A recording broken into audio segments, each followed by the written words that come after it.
बिस्मिल्लाहिर्रहमानिर्रहीम। अस्सलाम वालेकुम दोस्तों, टेस्ट स्मार्ट की जानिब से आप सबको अपने चैनल में खुशामदीद कहता हूं। दोस्तों, हमने पेपर शुरू किया था इंस्पेक्टर इनलैंड रेवेन्यू, जो कि फेडरल पब्लिक सर्विस कमीशन के जरिए ये पेपर कल हो चुका है 21/2/2022 को। इसका पार्ट 1 जो कि इंतहाई अहम पार्ट था, इंग्लिश एमसीक्यूज थे उसमें, उसको मैं अपलोड कर चुका हूं ऑलरेडी। इस वक्त पार्ट नंबर 2 प्रोफेशनल पार्ट को हल कर लेते हैं। जिस तरह के वीडियो नंबर 1 में मैंने आपको बताया था कि इसका पेज नंबर 2 मिस है नहीं है, तो आज शुरू करते हैं क्वेश्चन नंबर 37 से। और दोस्तों याद रखिए ये बैच 2 का पेपर है। इसके बाद बैच 1 को भी इंशाअल्लाह ताला मौका मिले तो अपलोड करूंगा। तो चलिए पेज नंबर 3 प्रोफेशनल पार्ट, ये प्रोफेशनल एमसीक्यूज है। पेज क्वेश्चन नंबर 37 से this one, the federal constituted fund the federal consolidated fund, sorry constitution नहीं, the federal consolidated fund constitute. दोस्तों ये पेपर थोड़ा सा डिम नजर आ रहा है, इसीलिए इसको मैं मिसॉल्व में लिख चुका हूं, वहां पर जाके हल कर लेते हैं। देखिए यहां पर क्वेश्चन नंबर 37 देखिए this one, the federal consolidated fund constitute what? Federal government revenues, federal government expenditure या कि रिजर्व या नन ऑफ दिस। तो याद रखे फेडरल कंसोलिडेटेड फंड जो है दोस्तों, this is constituted on option A देके federal government revenues, option A correct है। Question number 38, the divisible pool consists of all major taxes of the federal government except, option A income tax and federal excise duty, option B custom duty and regulatory duty, ये दोनों इसमें शामिल होते हैं। Option C जो है ना, this is not included. सिस एंड लिवाइज, ये सिस एंड लिवाइज ये एक स्पेशल किस्म का टैक्स होता है जो कि स्पेशल पर्पस के लिए होता है, याद रखिए। ये डिविजिबल पूल में शामिल नहीं है। तो करेक्ट ऑप्शन यहां पर ऑप्शन सी है। Correct option is option C. Question number 39 देखिए 39 number, the president constitutes the National Finance Commission NFC. NFC हर 5 साल बाद तश्कील दिया जाता है, और कौन उसको तश्कील देता है? प्रेसिडेंट देता है उसकी तश्कील। तो every 5 year, option C. NFC is constituted by the president after every 5 years, option C correct है। क्वेश्चन नंबर 40 नंबर क्वेश्चन देखिए, the rule of the State Bank of Pakistan is to ensure all of the following except. यहां पर except reserves ensure करते हैं, open market operation yes, levying of taxes ये काम IMF का है, ऑप्शन सी। ये वर्ल्ड बैंक का काम नहीं है। So the correct option is option C है। क्वेश्चन नंबर 41 नंबर क्वेश्चन को देखें, फिस्कल पॉलिसी। फिस्कल पॉलिसी जिसको उर्दू में मालियाती पॉलिसी कहते हैं, और ये गवर्नमेंट के इनकम और अखराजात का तखमीना होता है, ठीक है।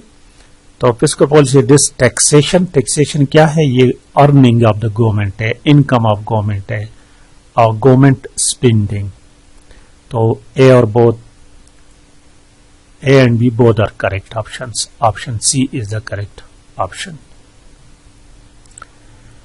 Question number 42 नंबर क्वेश्चन को देखें, is the rate at which the price of goods and services increases, goods Asia को कहते हैं। इसमें से एस मिटा लो तो गुड का मतलब अच्छा, लेकिन जब इसके साथ एस लगा लो गुड्स तो आशिया बनते हैं। तो आशिया और खिदमात, सर्विसेज खिदमात को कहते हैं। खिदमत वो चीजें जो नजर नहीं आती, जिस तरह टीचर टीचिंग करता है, दिस इज सर्विसेज। और गुड विजिबल गुड्स जो नजर आते हैं।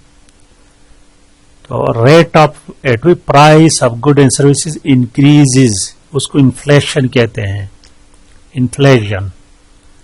ऑप्शन ए करेक्ट ऑप्शन है। इन्फ्लेशन क्या है? दिस इज और rate at which the prices of goods and services increases. The general rise of price and services is called inflation. Question number 43 number question को जरा देखिए।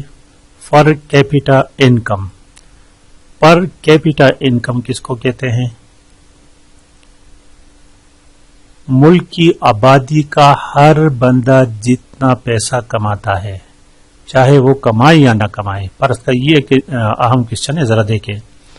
फर्ज करें मुल्क में टोटल आबादी जो है वो 10 है, 10 बंदे हैं। हम शॉर्ट करते हैं ताकि समझ आ जाए, ठीक है। और इस मुल्क के तमाम जो भी है आमदनी जो है वो 100 रुपए है। अब इस 10 बंदों में 10 आबादी जो है, इसमें 5 जो है वो औरतें और बच्चे हैं, वो काम नहीं करते, वो काम नहीं करते। इसमें बूढ़े बच्चे जो भी है 5 जैसे हैं जो वो काम नहीं करते, सिर्फ 5 बंदे काम करते हैं। और वो 5 बंदे 100 रुपए, सिर्फ बंदे नहीं, किसी भी सोर्स से मुल्क को जितना आमदन हासिल होता है, ठीक है। तो अब पर कैपिटा इनकम इसका है कि इन तमाम 100 को 10 पे तकसीम करना है। 100 को 100 तकसीम 10, तो जितना इनकम आएगा वो पर कैपिटा इनकम कहते हैं। तो पाकिस्तान का पर कैपिटा इनकम जो है वो $1194 अप्रॉक्सीमेटली है। ये सालाना, इसका मतलब है कि पाकिस्तान में हर बंदा सालाना इतना पैसा कमाता है या उसके हिस्से में आता है। क्वेश्चन नंबर 44 नंबर देखिए। What is capital account?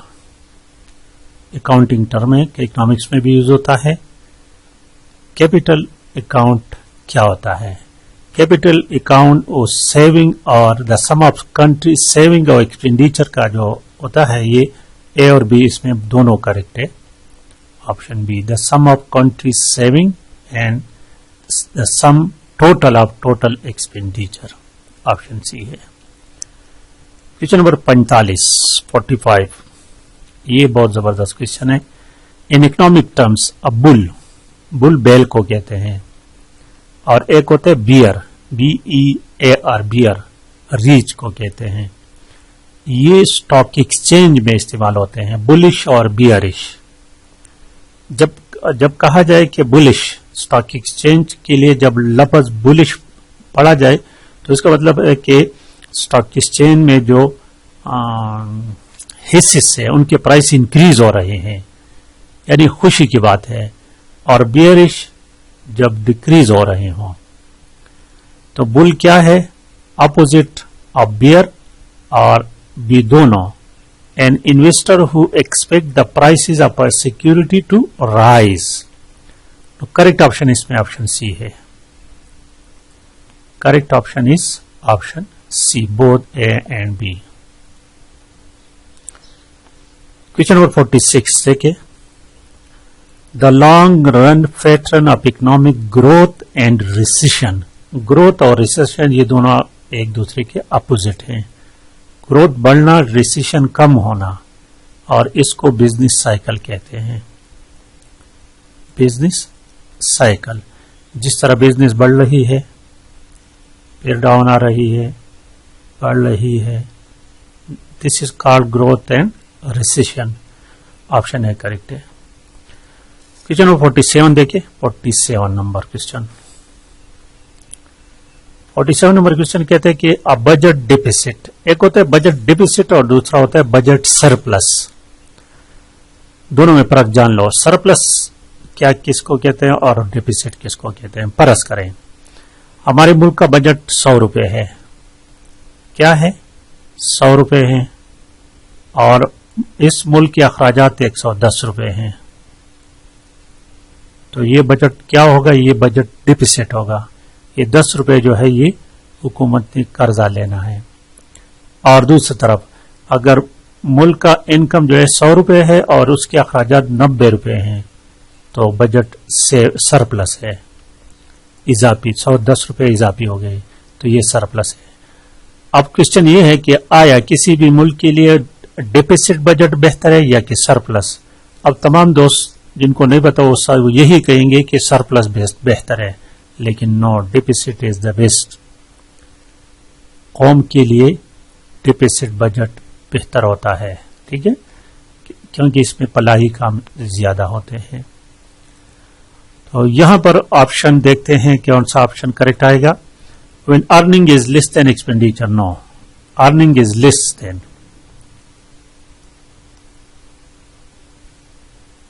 When earning is less than the debt servicing, this option C correct है इसमें।